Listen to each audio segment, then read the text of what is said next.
Tere tulemast Puuduta mind saatesse. See ei ole naerusaade praegu täna.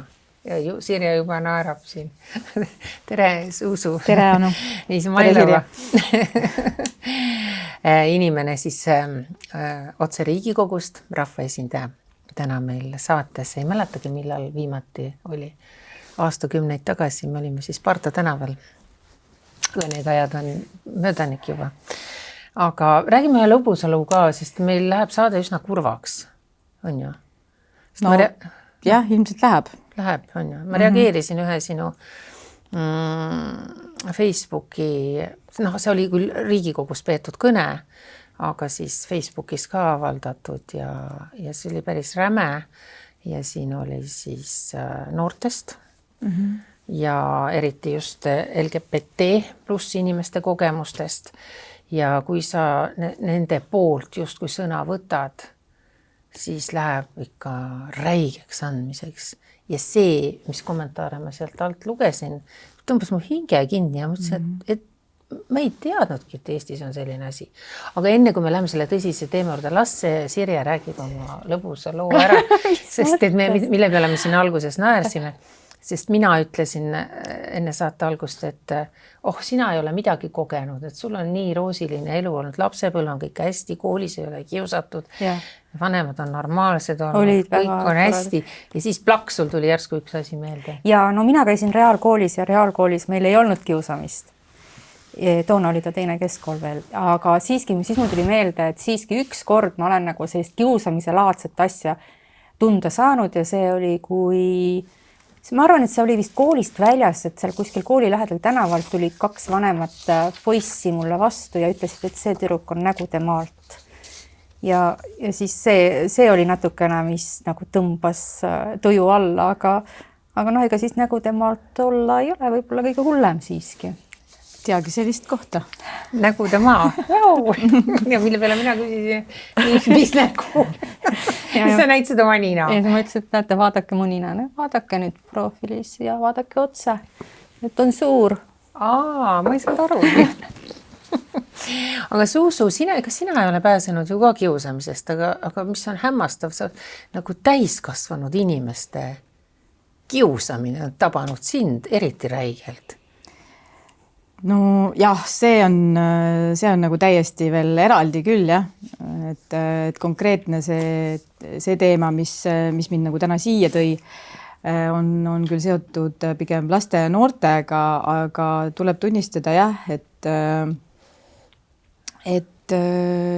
sellist kiusamist täiskasvanute poolt on ka minu suhtes ja seda on päris paljude naiste suhtes, ma arvan, kes avalikult sõna võtavad, poliitikud näiteks, kes on naised või üldse sellised naised, kes on nagu mingitel positsioonidel, ikka tuleb sellist asja ette ja minu arust kahjuks järjest enam.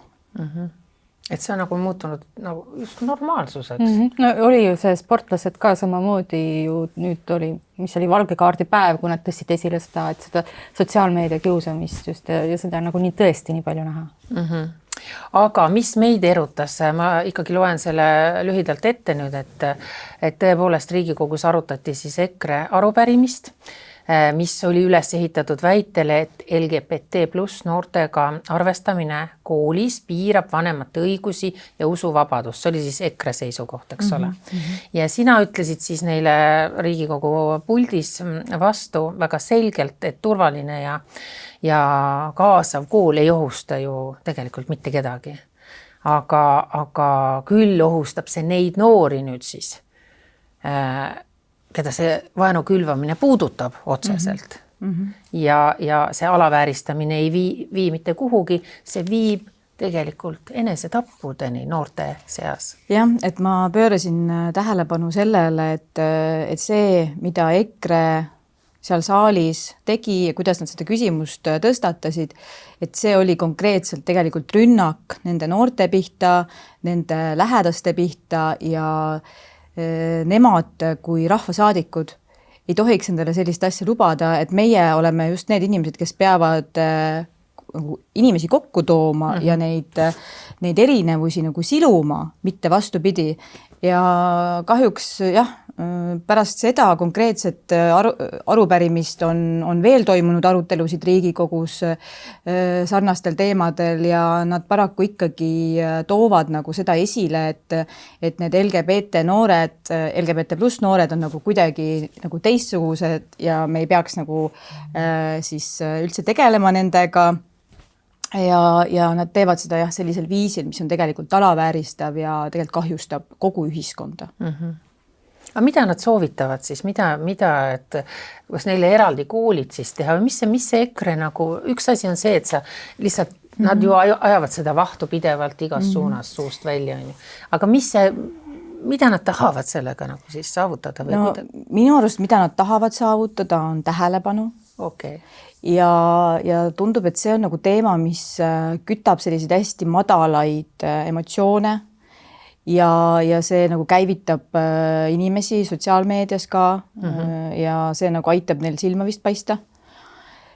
Aga kui nagu reaalselt vaadata, mis on siis nagu nende ettepanekud, siis need on pigem sellised hästi nagu deklaratiivsed stiilis, et ärme tegele nende inimestega nagu, et võtame neilt õigusi vähemaks. Räägitakse ju ka seda, et abieluvõrdsuse seadused, pöörame selle tagasi. Kui te mäletate, siis mõned aastad tagasi oli ju nende soov panna abieluvõrdsuse küsimus referendumile. See vist oli 2021, kui ma ei eksi, siis nüüdseks meil on abieluvõrdsus kehtinud juba mitu aastat, aga nemad ikka jauravad selle üle, et pöörame selle tagasi. Tõenäoliselt, kui nad võimule pääseks, siis see ka juhtuks. No loodame, et see nii ei lähe. Just. Aga mis sa just mainisid siin, et nad tahavad tähelepanu, see käivitab inimesi, selliseid natukene lihtsamakoelisi, võib-olla ma ei taha mitte midagi halvustavalt öelda, kõik inimesed on võrdsed ja igaühel võib olla oma arvamus, see on hästi oluline, aga kui ma läksin ikkagi nende kommentaaride juurde, mis nüüd selle konkreetse väljaütlemise juurde sinu Facebooki lehel olid pandud, siis see pani mind ikkagi nagu õhku ahmima. Okei, seal lõpupoole hakkas tulema ka midagi positiivset, kes siis nagu sind kaitsesid ja sinu poolt olid, aga see esimene laviin, mis sealt tuli ja mina ütlen nüüd, kuna need inimesed olid kõik oma näoga, seal oma nimega, siis ma toon siin mõned näited lihtsalt, et ei arvaks, et ma ajan siin lihtsalt mingi tulujuttu. Näiteks Heiki Pärn ütleb, et huvitav, millist rahvust esindad siis sina selline nagu kes kunagi on olnud ettekandja. Ma ei tea, mis see siia puutub nagu. Et Eesti rahvusega pole sellisel nimel, võetakse ka ette sinu nimi järjekordselt. Midagi ühist ja siit minu küsimus nüüd siis selle Heiki küsimus. Mis kuradi ma pärast võõrad soovivad korraldada Eesti elu? Et maailmas on palju suuremaid probleeme kui see LGBT plus jura. Kui Suusu soovib lesbi suhet, siis seda ei peaks arutama Riigikogus. Kui Suusu soovib mõelda enesetapule, siis miks peaks see olema ühiskonna, eriti meeste mure? Ja üldiselt arvab siis Heiki Pärn, et see, millest sa räägid, see on üleüldiselt rünnak meeste vastu. Vot nii. Nikita Brašek on olemas ainult mees ja naine. Kõik muud peavad olema vaimuhaiglas ja jutul lõpp. Vot nii. Iva Ruus. Kas muud probleemid said otsa, et nüüd tegeleme selle jamaga? Maailmas käivad sõjad, hinnad tõusevad, aga meie valitsus tegeleb perverssustega. Ma lihtsalt tahan nagu markeerida siia vahele, et nagu me ka seda vestlust siin alustasime, et selle teema tõi Riigikokku EKRE. Selle tõstatas EKRE. Ehk siis parlamendis ei ole mitte ühtegi teist fraktsiooni, kes räägiks geidest, geisuhetest, geiseksist rohkem kui EKRE. Et see on fakt. Ja need kommentaarid näitavad, et need inimesed ei ole üldse kursis esiteks sellega, selle asjaoluga. Ja ma ütleks, et need on isegi leebed. Sellepärast, et on ka kommentaare, kus rünnatakse tegelikult neid lapsi niimoodi umbisikuliselt, neid noori. et kui see inimene, see Heiki või mis iganes tüüp on ju, tuleb ründama mind, sõimab mind, ma ei tea, kelleks on ju ja on ju, ja soovitab mulle suitsiidi, on ju. Ja siin soovitatakse sulle ennast üles puhua. Siis see on üks asi. Ma olen täiskasvanu. Aga seal on ka selliseid kommentaare, kus tegelikult rünnatakse ka neid lapsi ja öeldaksegi, et need noored peavadki enesetapu tegema. Ja täna me oleme siis sellises olukorras, kus meil on tegelikult menetluses selline vaenukõne seadus, mis peaks nagu selliseid inimesi, kes niimoodi vaenu õhutavad ühiskonnagruppide kohta kuidagi nagu korrale kutsuma, aga paraku on sellest eelnõust nagu sellised konkreetselt nagu, mis on siis seotud sättumusega ja selliste teemadega vaenu õhutamised nagu välja jäetud. Ja see on meie reaalsus. Euroopa Liidu riigi, Eesti Vabariigi reaalsus aastal 2026. Nii et jah, selles mõttes olukord on karm ja kui rääkida lastest ja noortest, siis vaimse tervise olukord on nagu nii kehv. Olgem ausad, et need inimesed, kes kirjutavad seal, ega nendega ka kõik korras ei ole, on ju. Aga vaimse tervise olukord on nagu nii kehv, et tänaseks on Eestis laste suremuse number 1 põhjus suitsiid. Ja see võiks mõtlema panna. Võiks mõtlema panna neid EKRE mehi seal Riigikogus, võiks mõtlema panna neid kommenteerijaid seal, et sõnal on kaal, sõna on tegu. Ja see loob fooni, kus mitte ainult on ju täiskasvanud ei tunne ennast turvaliselt, vaid ka noored ja lapsed tunnevad seda ebaturvalist ja ebakindlust siin oma kodus. Ja see on väga-väga halb. Aga siin need Jaanused ja Heinarid ja Sulevid ütlevadki, et aga meil ei olegi selliseid noori vaja, et ja, ma ütlen nüüd väga kohutav asja välja, eks. Nagu sa ütlesid, nad peavadki lahkuma siit. Et ma arvan, et isegi kui me loeksime nüüd need numbrid ette, mis on ka kohutavad tegelikult, kui paljud noored, 70% noortest, siis ma räägin nüüd LGBT plussi inimestest, on mõelnud viimase aasta jooksul enesetapule. Siis mina arvan, et võt need Heinod ja Nikitad ja Heikid, nad plaksutavadki käsi selle peale, sest see ei jõua nende aiu isegi, sest nemad ütlevadki, et haiged peavad lahkuma. Aga mida sa teed? See ju sul ei ole ju, ma arvan, et ka sõnal ei ole siin jõudu, et rääkida. Sa ei suuda neid inimesi mitte kunagi ümber veenda ju. Et kui... Jah, et võtta, siin ongi see, et kui sa oled võib-olla kuskil füüsilises ruumis inimesega, et võib-olla ta siis ei tuleks sulle seda niimoodi ütlema, on ju. Sest võib-olla ta kuidagi nagu tunneks või tajuks nagu mingit nagu tagajärgi võib-olla enda tegudele, aga tundub, et nagu selles digimaailmas, et need platvormid pakuvad ikkagi sellist turvatunnet nendele räuskajatele, et neil ongi see selline arusaam tekkinud, et see ongi okei. Ja muide, ja tuleb välja, et ongi selles mõttes, et see sama Meta ju lõdvendas oma neid reegleid, et võtta, kui varem oli, et sa reportisid, said nagu teavitada mingist halvast kommentaarist ja midagi nagu sellega võeti ette, siis praegu, kui sa teed seda, siis mitte midagi ei juhtu ju. Mitte midagi ei juhtu. Et põhimõtteliselt ongi okei. Tuleb välja. Aga kas sa kunagi laskud nende inimestega vestlusest, sa kirjutad sa neile vastu, üritad sa neid kuidagi? Ma ei ürita neid ümber veenda, küll aga kui on nagu selline mingi täiesti totaalne nagu selline valeinfo levitamine või selline, et siis ma lükkan selle ümber näiteks või siis ma väga tihti tegelikult blokeerin neid inimesi oma lehelt ära. Ja vahel mul on just selline vastupidine soov, et ma tahan, et kõik näeksid. Ma tahan, et kõik näeksid, kes on need inimesed, kes niimoodi ütlevad. Et see oleks, sest jälgeb maha ja kui sa võib-olla guugeldad mingit nime, siis sa jõuad ka selleni, et see inimene on niimoodi öelnud. Ma olen vaadanud vahel, kes need inimesed on. vahel on mingi medõde, mingisugune inimene, kes töötab kuskil mingisuguses ametis kuskil. Need on inimesed meie hulgas. Peetrus, see on medõde, kes peaks meid aitama, siis...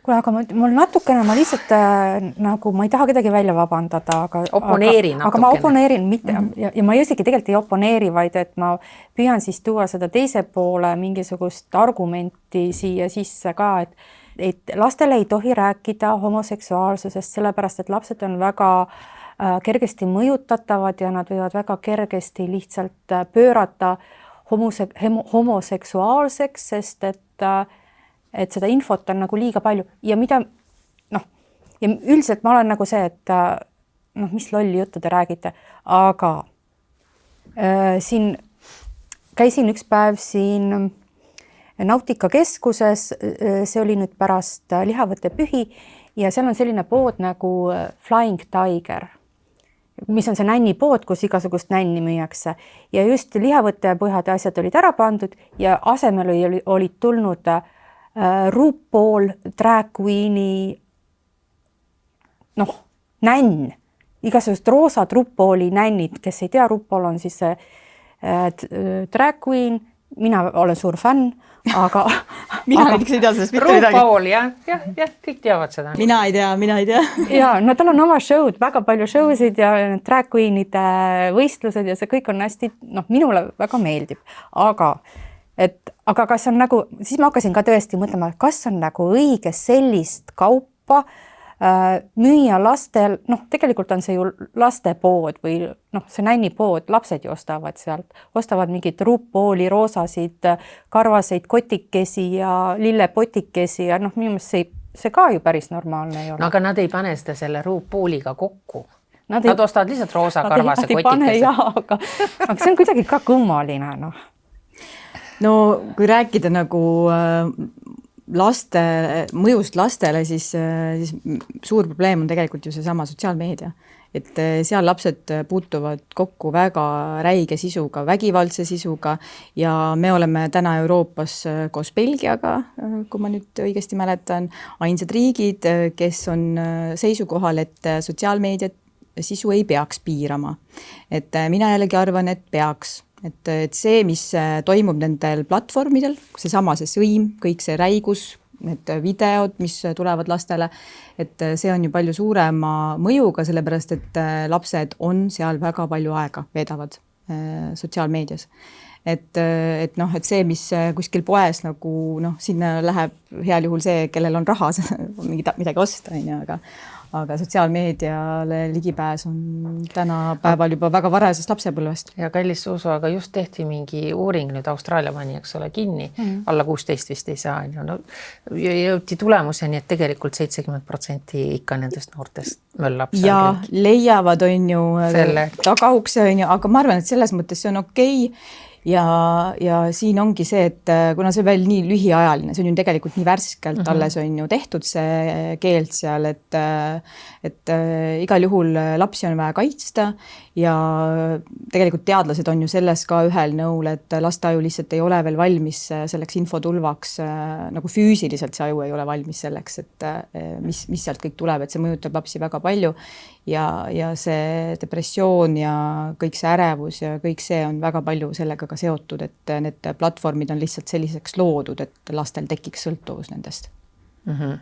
Aga mis mind veel hämmastas selle juures oli see, et kuidas nad sealt kõrvale nikerdavad, muidugi sa võid oma vanust seal valetada, et sa oled seal vanem kui tegelikult oled, aga ka vanemad pidid aitama nendel noortel nikerdada sealt mööda, sellepärast, et üks lapsevanem ütles, et näiteks tema laps läheks hulluks, ütleme nüüd, kui ta on juba 14-15 on ju, tal võetakse üleöö see võimalus seal teistega siis möllata ära, siis pigem see viib teda nagu depressiooni ja ajab hulluks.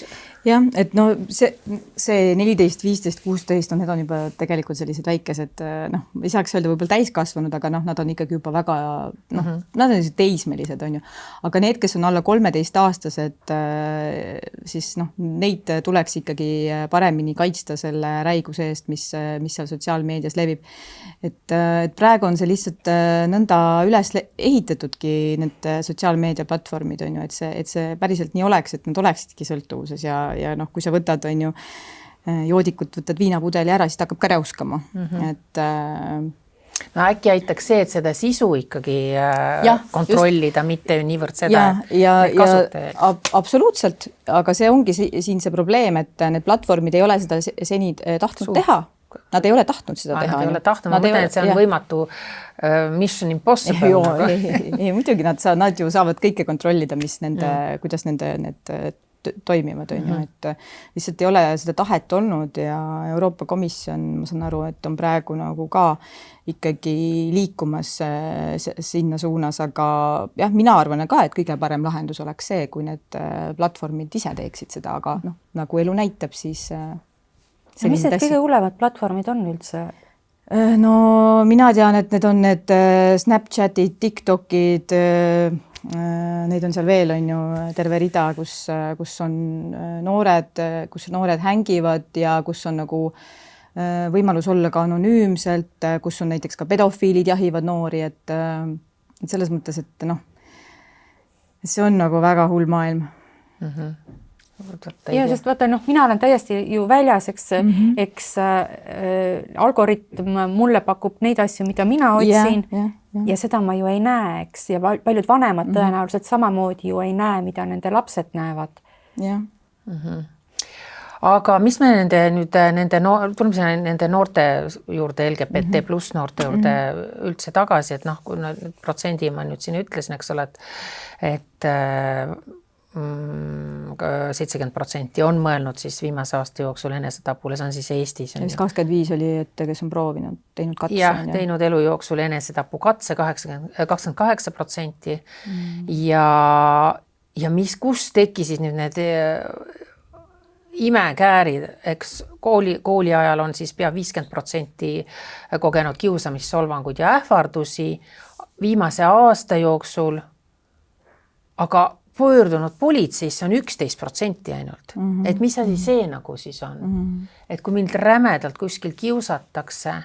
Seal vist oli see, et oli välja toodud ka, et mis põhjusel nagu on pöördutud 11%, ma täpselt seda sõnastust ei mäleta, aga jah, et see... Et nad on kogenud nagu ahistamist. Et jah. Ja meil hiljuti just ka Riigikogus nagu peaminister tõi välja, et näed, et selliseid juhtumeid on registreeritud vähe, aga oli nagu just õnnelik. Jah, on ju, et on vähe registreeritud, aga see näitab tegelikult ju seda, et kui neid juhtumisi on kogenud on paljud, aga need jõuavad, väga vähesed jõuavad kuhugi, on ju, teavitamiseni, siis see on ka tegelikult üks koht, kus meil on probleem. Just mind hämmastas üks asi, mul tuleb meelde lugu, ma ei mäleta, kas nüüd ETV-s või kuskil seda näidati, või eksida, ETV-d ma kõige rohkem vaatan lihtsalt, et ikkagi üks noor tuli oma jutuga välja, kuidas teda siis töökohal ahistati, tagandis noormees naisterahva riideid on ju, oli juba muutunud nii-öelda leidiks ja kuidas teda siis ahistati ja jälitati pidevalt, ja lõpuks päädis see sellega, et ta sai siis korralikult ka peksa kuskil bussipeatuses või kus poes iganes on ju. Kui ta pöördus politsei poole ja need tulid kohale, siis pigem mind hämmastas ikkagi korravalvurite suhtumine, mis algas, kui ta nüüd selle intervjuu andis, siis see suhtumine oli siis umbes nii, aga miks sa siis topid endale kontsakingad jalga? Miks sa paned selle roosa pusa selga, kui sa, et sa nagu justkui kerjad seda? See on ka nagu naiste suhtes öeldakse, liiga lühike seelik, liiga punane suu on ju ja nii edasi, et sa nagu kerjad seda asja. Et ma arvan, et see politseisse pöördumise hirm on ka selles, et ega need, ma ei ütle kõigi kohta, kõigi ametnike kohta, aga eks see suhtumine seal on ka ikkagi selline natukene, et ei ole kaasa tundev ja nagu sa just ütlesid, et sa oled leidnud ka medõdede seast selliseid räigeid arvamusi ja asju. Sa pöördud haiglasse võib-olla esmaabiosakonda ja seal sa oled võib-olla nii-öelda tüdrukuks riietatud, seal avastatakse, et sa oled tegelikult poiss ja ma kujutan ette, mis sealt hakkab tulema nagu. Et sa saad sa füüsilise trauma lisaks sa saad ka selle psüühilise trauma. Et meie ühiskond ei ole veel nagu me justkui ei ole valmis. No ma näen nagu siin tegelikult mitut asja. Et halvad asjad juhtuvad siis, kui head inimesed on vait või lasevad asjadel juhtuda. Et ka nagu need kommentaarid seal sotsiaalmeedias või kuskil portaalides on ju, et tegelikult ma julgustan inimesi, kellel on teine arvamus, oma arvamust ka välja ütlema. Vaata, sa ise ütlesid ka, et seal lõpuks seal tulid mingid teised kommentaarid, et minu arust on hästi oluline, et kui sa näed, et tegelikult on nagu asi pekkisid, sa ütled ka seda, et sa ei jäta nagu ütlemata. Ja huvitav, ma mõtlesin sekundi murdosa peale ja siis mõtlesin, ma ei hakka. Ja hästi paljud mõtlevad ja ma olen ise ka tihti niimoodi mõelnud, on ju. Ja see on ka inimlik tegelikult, sa iga kord sa ei jaksagi võidelda, sekkuda, sest kõigil on nii palju muresid, aga ma kindlasti julgustan nagu oma arvamust välja ütlema, olgu siis see siis nagu mingis reaalses olukorras või kuskil sotsiaalmeedias või mis iganes on ju. Et see tegelikult ka nagu aitab seda luua, sest muidu meil jääbki siuke mulje, selle kas või sotsiaalmeedia põhjal võiks jääda mulje, et meil ongi ainult jobud on ümber ringi on ju. Seal oli 70 kommentaari, kõik oli õudsed. Aga tegelikult nad on vähemuses. On kindel Nad on vähemuses, jah, on küll kindel. Nad on vähemuses. Mind pani minestama pigem see, et neid on nii meelet tundus, nagu neid on metsikult. Just, jah. Ma räägingi, et halvad asjad juhtuvad ja, siis, kui ja siis langevad nagu käed rippu ja mõtled, mida ma siin enam piiksuun. Et mul juba kangastus silme ees, et üle poole Eestist on nagu ei ole, hullud. Nii ei ole. Ma loodan tõesti nagu, et või siis head teesklejad, mis on Eesti inimese puhul ka, ma olen ikkagi hämmastuseks adunud, et sust võidakse arvata nagu mida iganes, aga kõige hullemad on need, kes sul nina ees naeratavad ja on toredad, eks ole. Et see on paratamatus, see on ainult Eestis niimoodi. Aga mis siis nüüd siis teha? Me peame rohkem ja rohkem rääkima nendel teemadel või kuidas sa muudad inimest nagu selliseks, ma ei tea, me ei oska ju öelda, kes on parem, kes on halvem, eks ole, et kuidas sa muudad inimest selliseks, et ta nagu mõistaks, et me ei lähe ju ratastoolis inimest, me ei lähe ju kunagi sõimama. Kuule, aga vaata, tegelikult sõimatakse küll. Ikka. Ja ka puuetega inimesi nagu sõimatakse räigelt tegelikult, et see ongi siuke nagu praegu selline aeg, kus hästi palju nagu sõimataksegi inimesi, kellel on nagu mingisugune selline erinevus nagu massist. Et see on nagu probleem. Ja minu arust me ei pea kõik olema parimad sõbrad ja kätest kinni hoidma, aga see, et lihtsalt aktsepteerida, et meie ühiskonnas on erinevaid inimesi ja tegelikult on hästi palju minu arust need, kes õiendavad ja sõimavad räigelt, et nad tegelikult jäävad väga paljust oma elus ilma. Sest et nad kuidagi ehitavad enda ümber müürid, aga neil oleks võimalus seda elu ja seda maailma, oma ainsat elu palju paremini veeta, aga nad millegi pärast on otsustanud oma aega panna selle alla, et kedagi lihtsalt vaenata. Nad on nagu kibestunud. Tead, mis üks rohi on see küll, ma olen mõelnud, et mis muudaks inimesed tolerantsemaks üksteise suhtes ja mis on juhtunud, miks meie noored on nii tolerantsed ju tegelikult. Sest piirid on valla, inimesed reisivad hästi palju ja kui sa oled mõnda aega olnud ära kuskilt väiksest sellisest küla, no me oleme ju küla, me ei ole ju mingisugune metropol siin, väike banaanikülakene siin, aga kui sa oled maailmas rännanud, maailmas ringi käinud ja näinud seda kirevust, mis ümberringi nagu toimub tegelikult ja see on nii tore ja siis sa tuled siia tagasi, siis sa oled ka justkui nagu parem inimene. või olen ma jälle naiivitar siin? Olen jah? Ma arvan, aga ei, ma ei mina tea. arvan, et sa ei ole selles mõttes naiivitar ja ma olen hästi palju ise selle peale mõelnud, et kust tuleb see selline viha ja sa ütled, et kibestumus, jah. Et ma arvan, et see tulebki vaesusest. Vot, nüüd me jõudsime asja Ma üdini. arvan, et see tuleb vaesusest, et need inimesed tunnevad, et nad on ilma jäänud ja ainuke nagu, mis nende päeva paremaks teeb, on see, kui nad saavadki kellelegi halba teha või nagu halvasti öelda ja see on nagu nende päeva naelaks saanud, et ma arvan, et see tuleb vaesusest. Ja noh, paljudel inimestel ei ole võimalust reisimas käia ja ilmselt on ka nende haridustase madalam. Ja ma kardan jah, et see põhjus on sellest, et meil on väga suured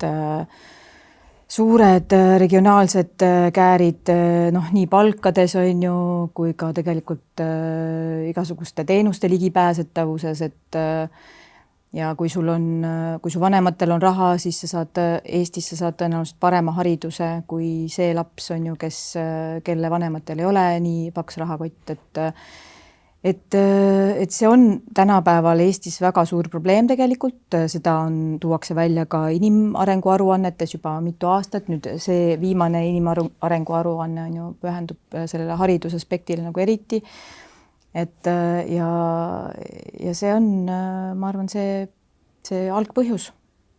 Ja meil kiretakse ju kogu aeg, et meil on maailma parim haridus. Ja. Me oleme, mitte nüüd maailma kõige targemad, aga väga... No, aga suhteliselt peaaegu et kõige targad Euroopas, no, PISA testi järgi. Noh, need on ju need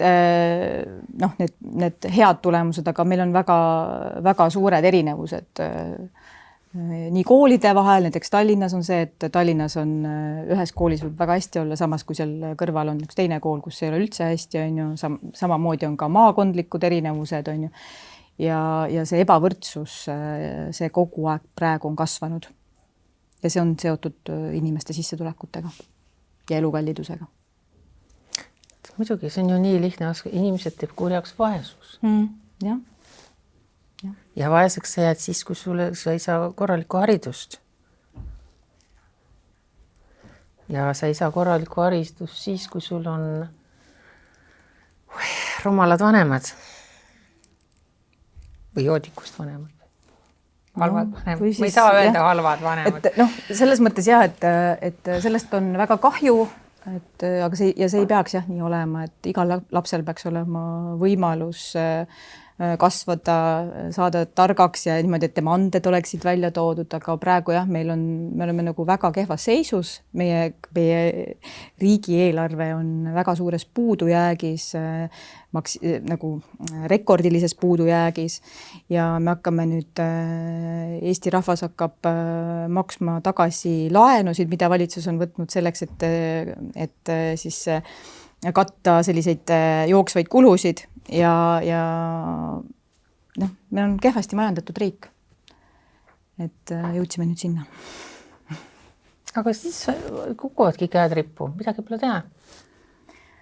Midagi pole teha selles mõttes, et see ei kao kuhugi, ega me ei ole mingi... No, tegelikult ei ole niimoodi, et kui vaadata neid heaoluriike, näiteks Skandinaavia poole, siis seal selliseid muresid ei ole, sellepärast, et seal on maksustruktuur on teistsugune, makse korjatakse teistmoodi, et meil on hästi suur, proportsionaalselt vaesemad ja keskmise sissetulekuga inimesed maksavad rohkem maksudeks ja need, kes on rikkad, nemad jällegi, kuigi neil on rohkem varaga, mida Eesti riik peab kaitsema, kui keegi peaks ründama, siis nemad proportsionaalselt maksavad ikkagi vähem makse. Aga Skandinaavia riikides on see olukord võrdsem. Ja tegelikult ka sellised tunnustatud suurettevõtjad räägivad juba ka pikalt seda juttu, et ka neil on tulusam, kui see ebavõrdsus on ühiskonnas väiksem ja inimesed on õnnelikumad. Et me peame lihtsalt hakkama nagu päriselt siin muutma asju, mitte ainult nagu nutma, et kuidas meil kõik halvasti on. No mina olen kogu aeg kiitnud hirmsasti Soomet öelnud, et seal on nii turvatud kuidagi, et kui sa vahetevahel kogemata kukud kuhugi hammasrataste vahele ja sul on kehvasti, siis see sotsiaalne pool on nii hoitud kuidagi, et sa saad hakkama, sa ei sure nälga, sa saad inimväärikalt elada ja nii edasi ja ametiühingud on seal ju mega kõvad, aga mis nüüd juhtus? Soomes on täielik katastroof praegu. Et majandus on kolinal kokku kukkunud ja seal on väga-väga kehvad lood, hullemad kui Eestis näiteks. Ja ometi on siiamaani olnud kõik, makstakse, rikkad maksavad väga kõrgeid makse, rohkem võib-olla isegi kui nad tulu teenivad, on ju protsentuaalselt. Ja sellest hoolimata on kollaps. No see johtub ka üldse, mis meil siin maailmas toimub, eks ole, kõikidest nendest asjadest, aga see ei taga seda nagu. Ja mina nagu mõtlen, et vahel ma saan ka nendest inimestest aru, kes on nende kõrgemate maksude vastu, sest et olgem ausad, need inimesed on ka pingutanud rohkem. Nad, kui võib-olla need, kes siis ei taha minna sinna libedale ei tea, kas see päris nii no vahel on ikka küll. Vahel on, aga vahel ka ei ole vist. No ja mõni töötab ennast nagu, no mõni ongi mõni töötab, ma mõtlen seda, et sa töötad ennast ikkagi alt üles. Jaa, no väga tore. Ei, ja tore, kui sa, jah, aga... Minu mõelest, kes see poliitik oli, kes ükskord ütles, et tegelikult peaksid vaesed peale rohkem maksma.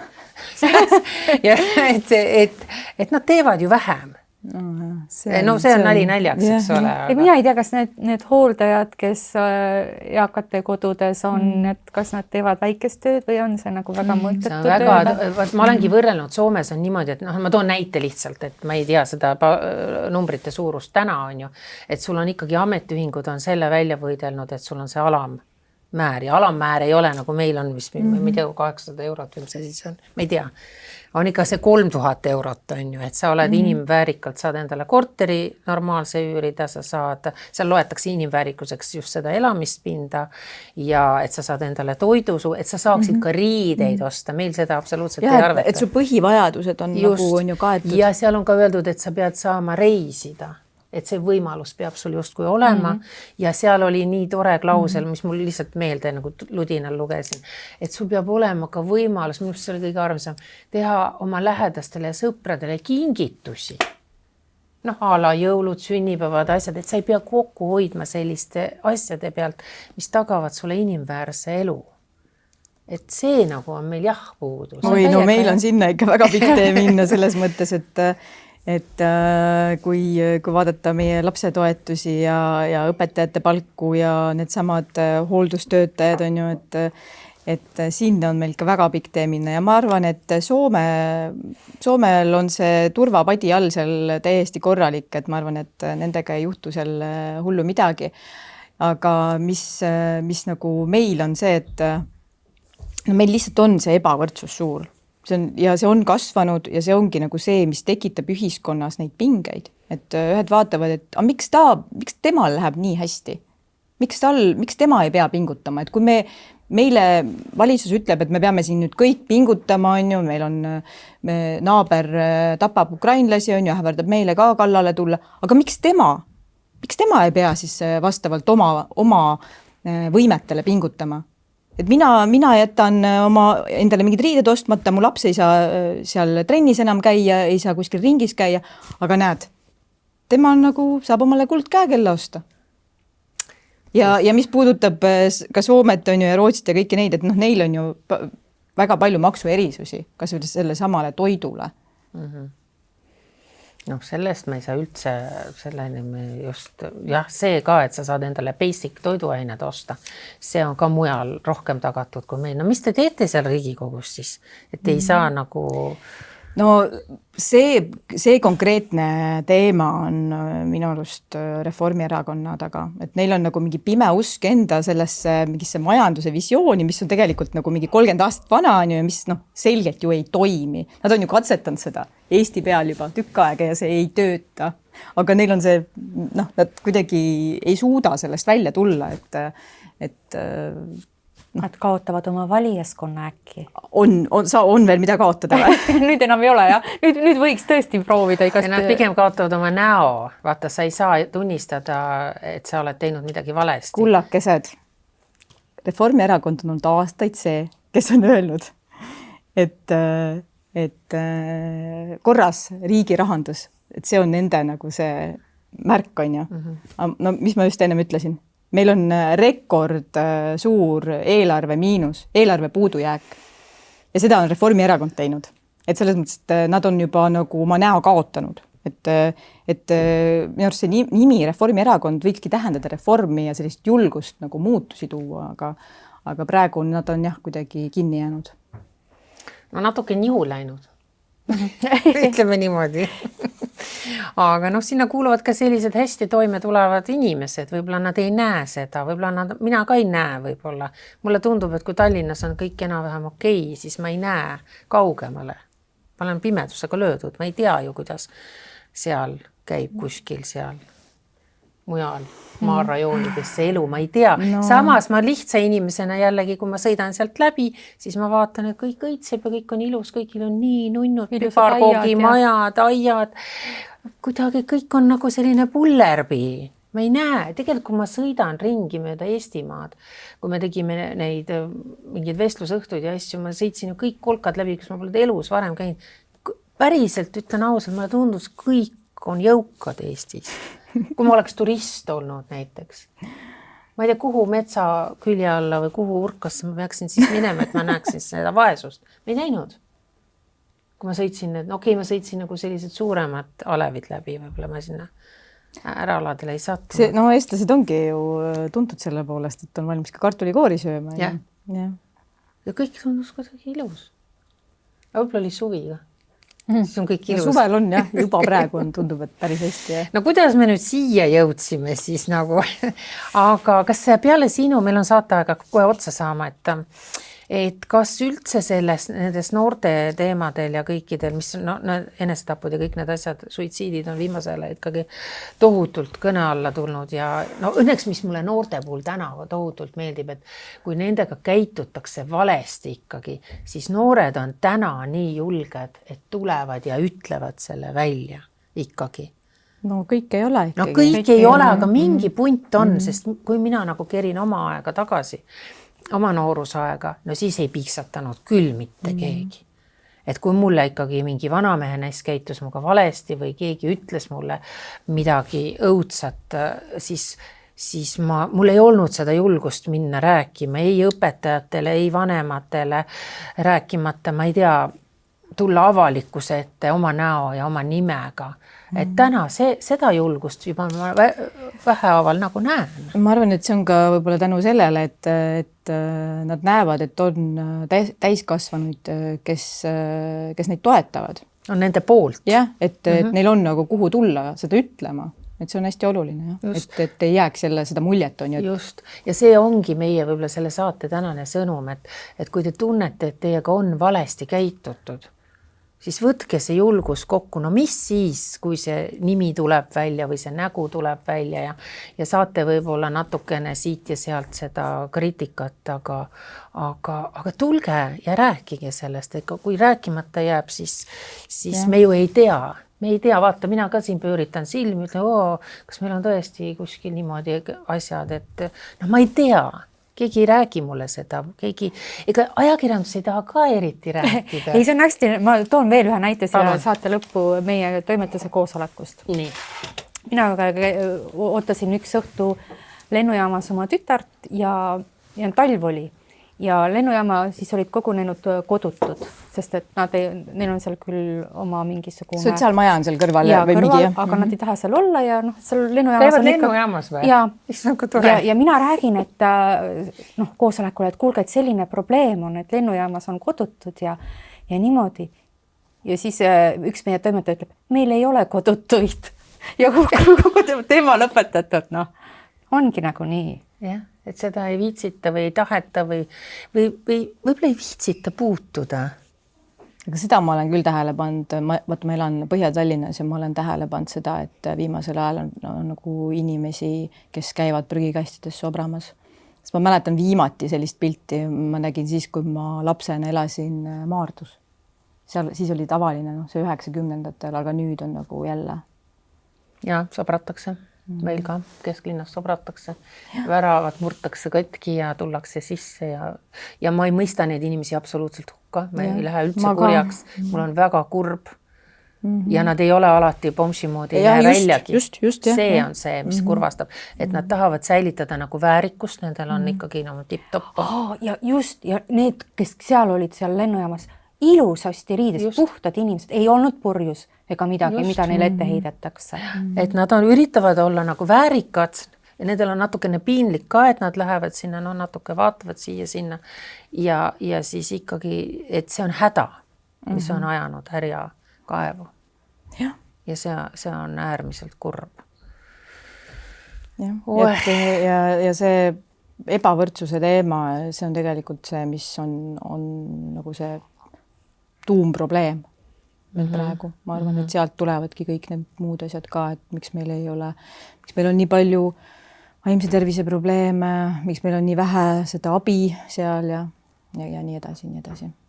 Sest nüüd on perearstid hakanud ka psühholoogideks, kuulsite, et kui tahad psühholoogi abi, siis kõigepealt annab nõu sulle perearst. Issand, ma ei tea, mis seda siia lõpeb. Ma ei teadnud ka kõik. Aga hea, kui sa perearsti juurde üldse saad. Näiteks minu vanaema tükk aega ei saanud perearsti. Kirjutasime, kogu aeg saadeti mingi õe juurde ja siis polnudki perearsti kunagi näinud. Nii et... Siis tuleb perearsti juurde minna. Ja siis seesama arst on seal erakliinikus. Tahtsingi öelda. Et lihtsalt nii lihtne see ongi. Issa ma ei taha seda siia lõpetuseks öelda, aga mina olen ikkagi aru saanud sellest, et siin maailmas ei aita mitte midagi muud, kui sa pead ise oma 10 küünega rabama, olema teiste vastu hea ja loomulikult aitama nii palju, kui sa saad ka neid, kes ei saa hakkama, aga sa pead olema tugev, terve, nutikas, kaval. Aga mina olen sellest aru saanud, et kõik mured algavad sealt, et meil on kogu aeg igal pool võimul olnud praktiliselt ainult mehed, et meil on vaja rohkem naisi igale poole. Absoluutli nõus. Jah, võt sellega ma olen küll nõus. Ei. Siis ei oleks ka sõdu, nagu öeldakse, kui naised oleks. Päris palju jama oleks olemata. Absoluutselt. Aga aitäh teile, rõõmsad vaatajad, ja kirjutage meile kommentaarimisse, mida teie arvate. Kurjad kommentaarid. Saavad vitsa. Ei, aga Suusu ütles täna väga ilusasti, et kui on ka palju kurje kommentaare, siis tegelikult see näitab seda, et millised te tegelikult olete. Ja teil on endal mingisugune puue. Issand, kui just seda minge perearsti juurde. Minge perearsti juurde nõustamisele. Seda tahtsin öelda. Aga hea lõpp. Doktor Saagim võttis jälle meie see operaator hoiab, ei ole läbi. Operaator hoiab pead kinni, et lõpetage ära, ma pean selle tükisid välja lõikama. Aga aitäh teile, arvased vaatajad, ja järgmise korrani.